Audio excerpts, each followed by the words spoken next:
Hello and welcome to the August 13, 2024 Planning Commission meeting.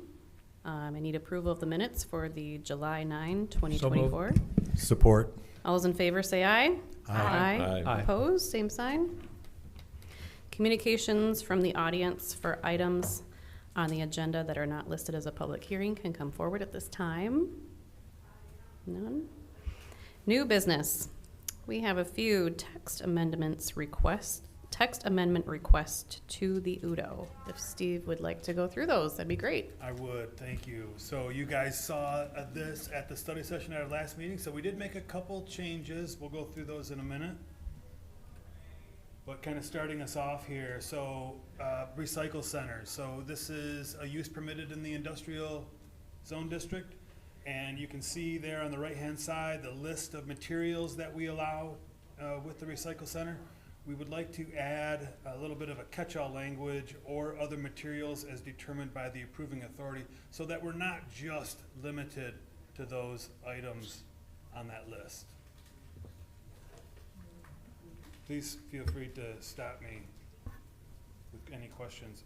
Infill review standards. So you can see on that right-hand side under standards, building setbacks, striking out front yard so that the building setbacks, that will apply all of the building setbacks, not just the front yard setbacks. Makes sense.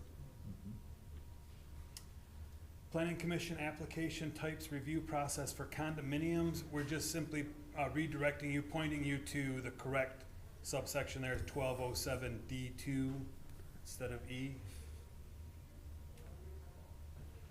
Open space. So our open space zoning district is the only zoning district that we have that we don't have one of the process tables.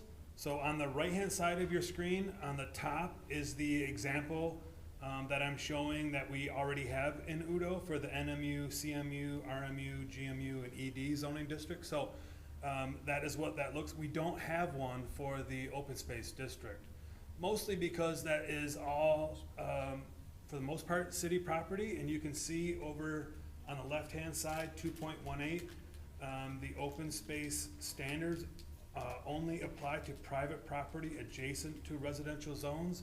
So doesn't really apply to the city property, but there are properties that aren't, in particular the Paw Cemetery.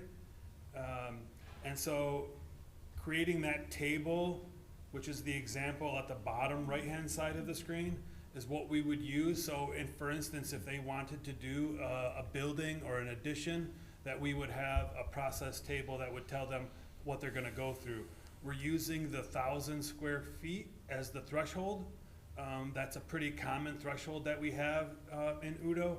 As an example, on that process table up above that, you can see that we've used 1,000 square feet there repeatedly as well. So if that cemetery wanted to do a new building under 1,000 square feet, zoning administrator approval, over 1,000 square feet, admin approval. Does that make sense? Yes. So we would be adding that table at that bottom right-hand side of the screen into UDO.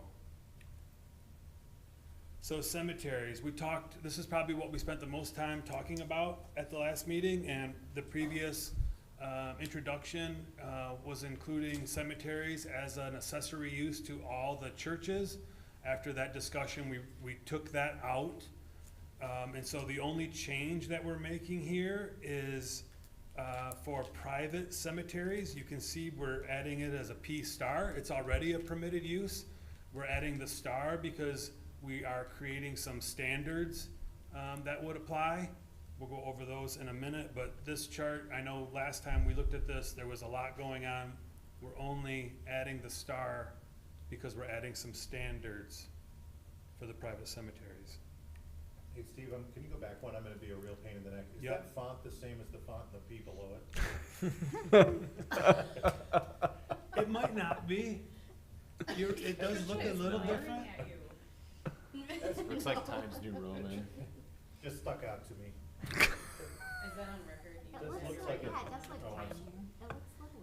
I don't want that. Look at that. bet, it looks a lot. We can, Don't spend any time on it. we can work on that. Somebody who knows what they're doing can actually fix that. Mhm. Not me.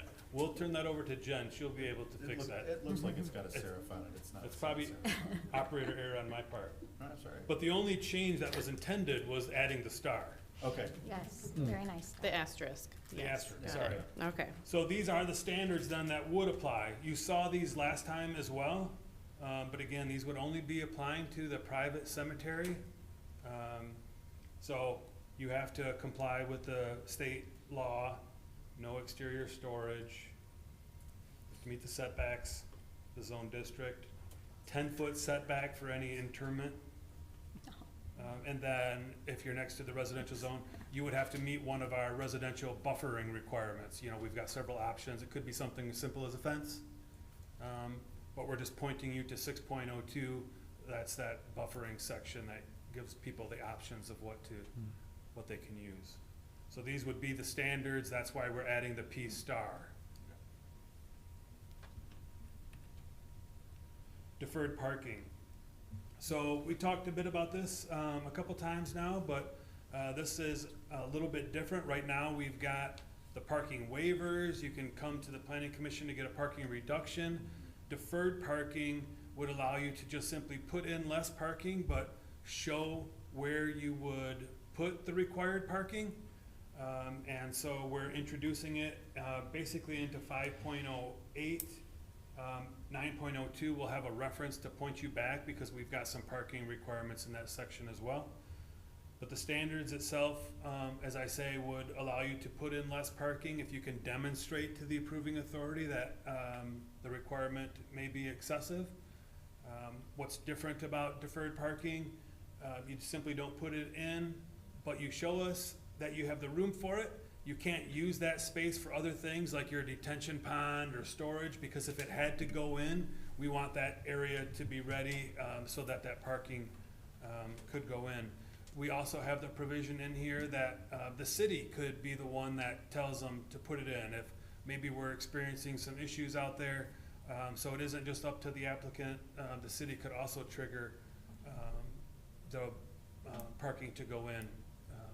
But this would just be another option, another tool that property owners could use to lessen the amount of parking asphalt that may need to go in, especially initially. My experience has been oftentimes people don't want to do that because of the added cost of mobilizing parking again. But from time to time, it could be a good option for people to not have to put in so much parking. Yeah. I think this is a great idea, Steve, and you're right. It may not be used very often, but even if it's used just a couple of times and we're able to keep some areas from having to be paved that don't absolutely need to be paved, I think that's a great thing. And I love the idea, although there's cost involved, that they've got to have all of the other infrastructure in there ready to be able to accept that additional parking, but they don't actually have to pave it, which I think that's great. I think Right, we've so had, for instance, their stormwater pond has to be big enough to accommodate Right. all of the parking, yeah. Yeah, exactly. I think we've had a couple applications with this already. We've had some people interested in something like this, we just didn't have this in our toolbox yet. So, yeah, I would agree, I think it's a great thing to have available. And again, with our process of kind of trying to streamline, it doesn't require you to come to the planning commission to get the parking reduction or the waiver, Yeah, and businesses will change sometimes on the same parcel, so, right? yeah. And parking is always, such a unperfect science, right? I mean, we have some formulas in there, but all the uses are so different, it's hard to be able to know exactly what people need. One quick one on the retention pond, though, because the retention pond can easily be covered with parking if in fact they want to spend the money to put the infrastructure under the parking. That's certainly possible. I mean, underground detention is something we do see happening more and more. I just want to make sure know that's part of the discussion. Yeah, I guess that's, again, another option for them to think about. We just want to make sure that if that parking needs to go in, that we don't have to require them to also build a new detention pond. Mhm.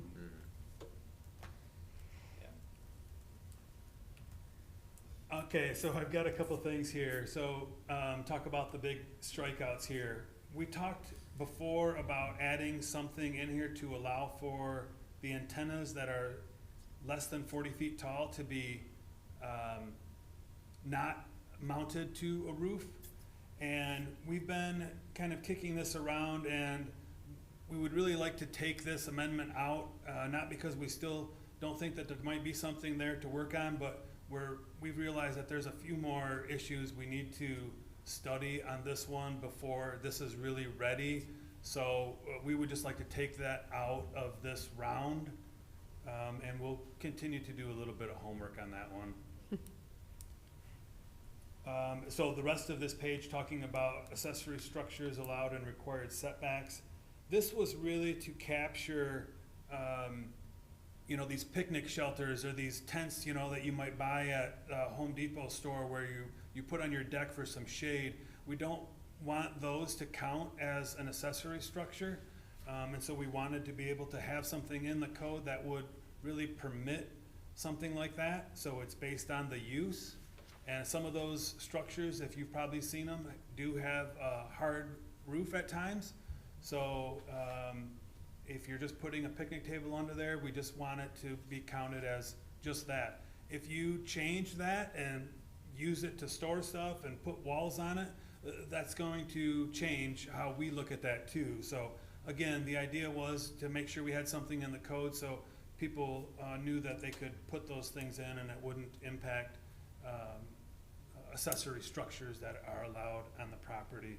We do have some standards in here for size and setbacks, so permit is required, so that we'd be able to check on some of those things.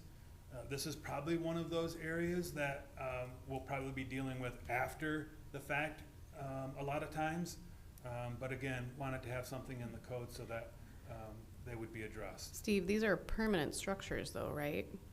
So, Or are you talking about more the sunshade kind that you so put we're down talking in the more about winter? the sunshade, the little structure that you might put on your decks where you have your picnic table. So I wouldn't call those permanent structures, at least from the building code perspective, right? Right. These are just things that you have set on your deck. You might screw them into the deck or something, but we wouldn't describe those as Okay. permanent structures. Mhm. They don't have a foundation. Right. And is it required then that it has to be 3 feet, like from a house? So if I had a pergola, like close to the house, it just says other structures. Yeah. Tricia, that would include the house, yeah. Okay. 3 feet from other structures. Is that like a safety thing or? I think that's what we have elsewhere in the code. Yeah, so that's just being consistent with what we have. Yeah, you're thinking if somebody has one of those tents and they just have it kind of butted up against the slider or something? Yeah, yeah. Yeah, Like we're a gonna require pergola. 3 feet. Mm-hmm. Yeah. And again, the permit will kind of give us the ability to check on some of those things. Okay. Does that make sense? Condominiums.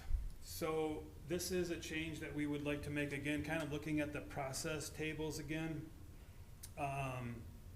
The example I use in the bottom right-hand side of the screen is actually an industrial piece of property that we permitted, and then they condominiumized that building. So the changes that we would like to make here are to not require somebody to come to the planning commission just because they were gonna condominiumize a building. So looking at the use rather than the ownership. So for instance, that industrial building was allowed to go through the admin review process. And then when they condominiumized that, the way this is written now, it appears that they would have to come to the planning commission to get that approved. So we would really like to kind of clarify that process. So we're using the rest of our process table. So if we have a use that is already identified, that you would go through a different process, for instance, this industrial building, that's the process that we will use. If it's not identified, and somebody's doing a condominium, maybe it's a single-family residential project, that would then have to come through the planning commission as a condominium or a site condominium. But if we already have that process identified, and they simply are condominiumizing it, we don't want to require them to come to the planning commission just because the form of ownership. This is assuming that the zoning is already accurate? Well, it's certainly assuming that whatever they're doing is meeting that zoning requirement. Okay, But right now, there seems to be a bit of a conflict, right? If, for instance, this industrial building is saying, hey, you can just go through admin, but now that you're condominiumizing it, now you've got to go to planning commission. So we would like to have some clarity to that so that it doesn't seem like it's counterproductive of having you go through one process and now having to go through Yeah. another one. Does that make sense? mm-hmm, So in regards to that process, you can see on the right-hand side, we'd also like to clean that up by striking out the public workshop requirement for the site condominium and condominium process, as well as the subdivision plat. On the bottom left of your screen, you can see the public outreach workshop requirements don't include site condominium, or subdivision plat. So we would either have to do one of two things. We would either have to take it out of the process tables for those condominiums, or we would have to add that into the public workshop section. I'm suggesting that we simply take it out of that process table. Not to say that we don't want, more public comment, and we certainly encourage that sort of workshop idea. But right now, the way that the ordinance is, again, this is a little bit of a conflict where our process tables are telling you it's required, but yet the public outreach workshop is not. Does that make sense? so we're not going to require the public outreach workshop? Not for the site condominium, or the plat, or the traditional condominium project. Now, if it was, if it was a PUD that was being rezoned, well, then the PUD process would require the public workshop.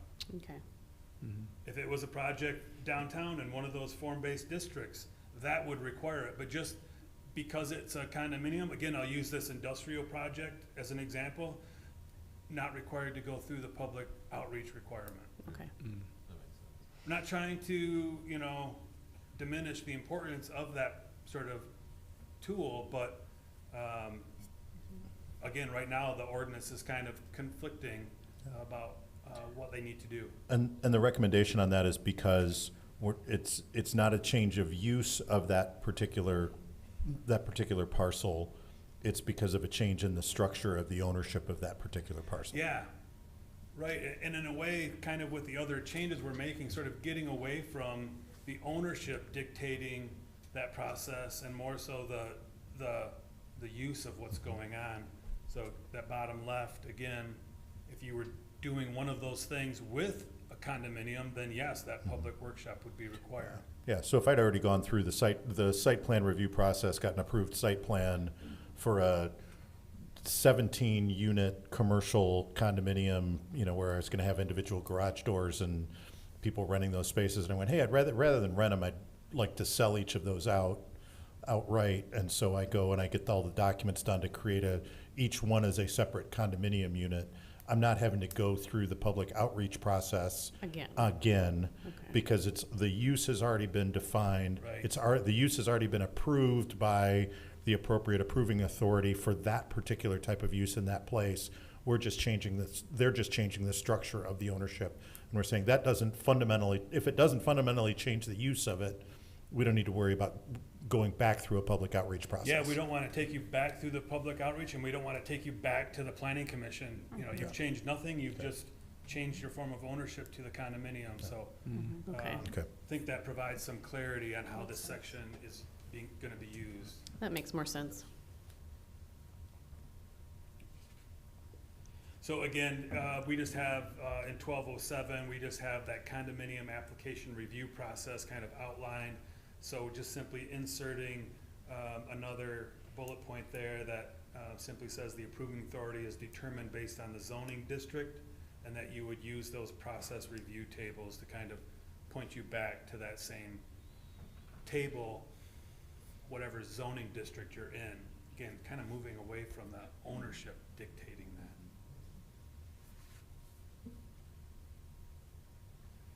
The Board of Appeals procedures, so we want to change the 21 days to 28 days. That is the same as the Planning Commission deadline.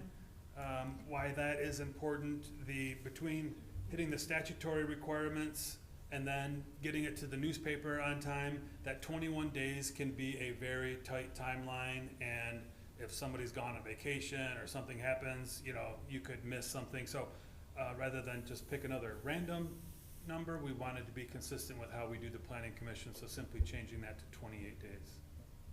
Yep. And then we thought it would be helpful, without getting too lengthy here, for all of our different, boards and committees that we have listed in UDO, Planning Commission, Board of Appeals, Historic District Commission, the DDA, Design Review Board, to have something that would point you to the bylaws or their rules for those groups, because there's different things in there that can be important. So for each of these groups, rather than try to write a bunch of things in here that are duplicate for the rules, simply kind of pointing you back that, it's another tool that you might need to look at. So I think this started with the Board of Appeals, and we thought, well, if we were gonna do that one, let's just put some language in there for all of them. Sounds good. Does that make sense? Oh, that's it. So those are our changes. That's what we're asking for a recommendation to City Council, minus the strikeout that we had in there for the antenna. And this requires a public hearing. It does. So at this time, I will open a public hearing. And I will close the public hearing. Any questions from commission members? Comments? I just do, are we naming this, is this changes Big Sur? Is this changes Monterey, Catalina? What are we calling this now? And for those of you who are not Apple fans, none of that will make sense, but 12.0. just, you don't need to 13.25. answer that question. He doesn't Okay. know what to Alright. say. I move we approve. Support. All those in favor say aye. Aye. Any opposed? No. All right. Thanks, Steve, for running through all that with us. Communications and petitions, scheduling of public hearings, there are none. Communications from commission members? Communications from staff? I don't have anything. Obviously, we have a September meeting scheduled. Okay. Looks like we have an administrative site plan review. We had one new one come in. Yep. All right. Motion for adjournment? So moved. Support. All those in favor say goodbye. Goodbye. Bye.